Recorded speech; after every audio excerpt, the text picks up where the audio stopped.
धन्यवाद अरुण जी।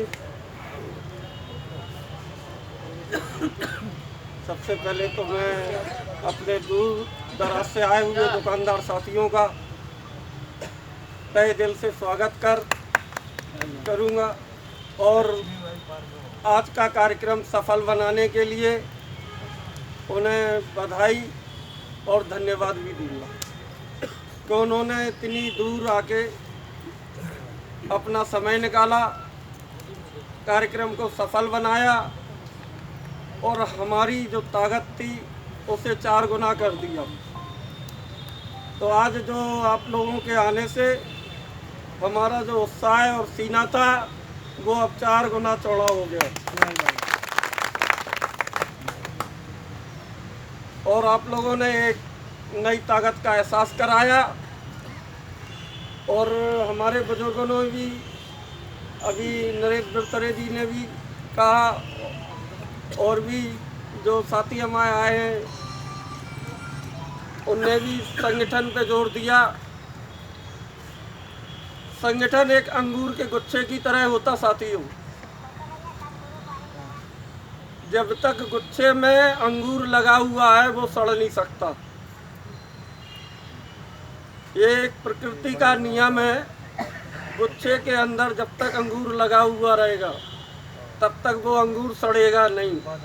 और जैसे ही उस अंगूर को आप गुच्छे से तोड़ के अलग निकाल दोगे वो अंगूर का दाना सड़ जाएगा, बाकी जो गुच्छे में रहेंगे वो सेफ रहेंगे। इस बात को आप आजमा के देख लेंगे। तो ठीक उसी तरह हमें भी एक गुच्छे में बंधना है, हमें अलग नहीं भागना है। जैसे तिवारी जी थे, अलग भाग लिए। उन्होंने कुछ ऐसी बातें हम लोगों से कर दी कि हमें बुलाया किसने था, उनसे पूछा किसने है, इस तरीके की। और बिना उसके वो डीएम साहब के दर घुस गए अधूरी जानकारी के। डीएम साहब के सामने अपने आप को उनने पेश कर दिया। डीएम साहब ने उनसे सवाल जवाब लेना शुरू कर दिए। अधूरी जानकारी के चलते वो उन सवालों का उत्तर नहीं दे पाए। तो उनके संग में थोड़ा सा हमने बोलने का प्रयास किया तो बोले आप कौन। हमने उन्हें परिचय दिया कि हम दुकानदार नहीं हैं, राशन विक्रेता समिति के प्रेसिडेंट हैं। बोले आप दुकानदार नहीं हो तो प्रेसिडेंट कैसे हो गए। हमने प्रेसिडेंट सर हमें राशन विक्रेताओं ने चुना है, सर्वसम्मति से चुना है, उनके चुनने से हम प्रेसिडेंट, उनने हमें जिम्मेदारी दी है और जिम्मेदारी को हम निभा रहे हैं। तो बोले आपकी संस्था रजिस्टर्ड है, हम नहीं रजिस्टर्ड है। उनने चित पंडित सोसाइटी से रजिस्टर्ड की जानकारी ली, क्योंकि संस्था रजिस्टर्ड थी, अपना काम सही था और अपन संगठित है, इसलिए उन्हें उस जगह शांत रहने पड़ा, संतुष्ट हो गए। तो हम आपसे यही निवेदन करेंगे, पुराने भी अनुभव हम लोगों के झांसी के यही रहे कि पहले भी इस तरह की दिक्कतें आईं, लेकिन उन्हें संगठन के माध्यम से हम लोगों ने निपटाया है और उन समस्याओं को दूर कर अपनी दुकानें चला रहे हैं। तो हम तो आप सभी से यही प्रार्थना करेंगे कि जैसी ताकत और जैसा प्रदर्शन आप लोगों ने आज यहाँ दिखाया है, ऐसे ही प्रदर्शन को आगे भी दिखाते रहे।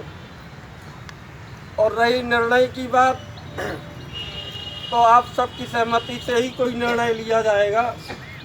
आप लोग जैसा निर्णय लेंगे उसी निर्णय पे हम लोग आगे चलेंगे।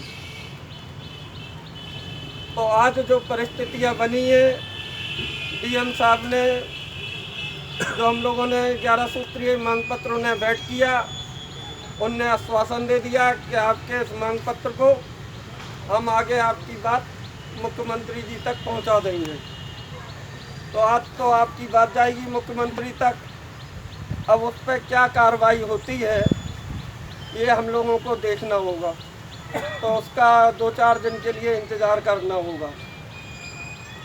और उम्मीद है कि वो अभी मेल से ईमेल कर देंगे अपने ज्ञापन को मुख्यमंत्री जी के यहाँ, और सब शाम तक का उसका जवाब भी अपन को अपने व्हाट्सएप या ईमेल के जरिए आ जाएगा।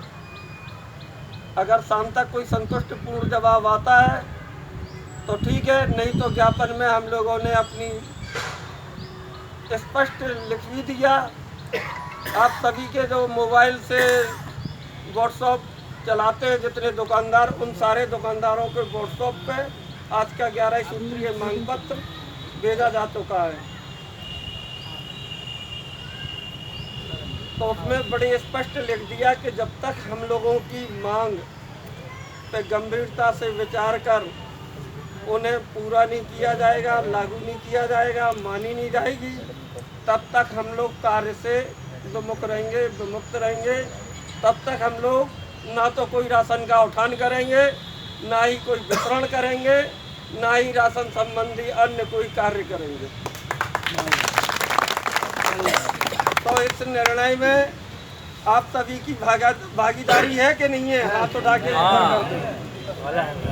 चलो ठीक है, बहुत बहुत धन्यवाद आप लोगों का सहयोग देने का। 1 मिनट हमें भी आइए, आप भी आइए, हमारी अपनी कुछ बात कहेंगे। जो भी अपनी बात रखना चाहता है वो रख सकता है। भाई साहब को मांगे दोबारा